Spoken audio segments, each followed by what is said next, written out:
বাইরে ভাই, রুমি ফারহানা কি বলল? খুবই গুরুত্বপূর্ণ কথা বলেছেন। কথাগুলো অবশ্যই মনোযোগ দিয়ে শুনে যাবেন এবং ভিডিওটা ভালো লাগলে বেশি বেশি করে শেয়ার করবেন।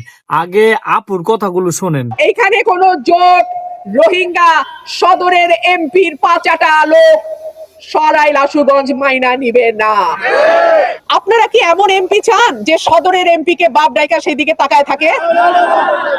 আমরা গত 15 বছর যখন আওয়ামী লীগের শাসন ছিল তখন সদরের এমপি সরাইল আশুগঞ্জের উপর রাজত্ব করছিল।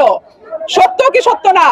আওয়ামী লীগের আমলে সদরের যে এমপি সে সরাইল আশুগঞ্জের উপরে মাতব্বরি করত।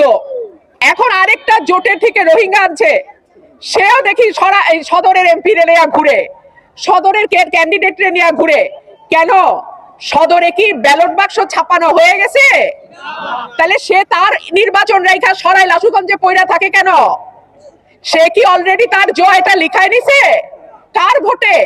নিজের এলাকার ছাইরা সরাইল আশুগঞ্জের মাটিতে পয়রা থাকে কিসের লোভে? আমি পরিষ্কার বলে দেই, সরাইল আশুগঞ্জের মানুষকে দিয়েই নির্বাচিত হবে ইনশাআল্লাহ।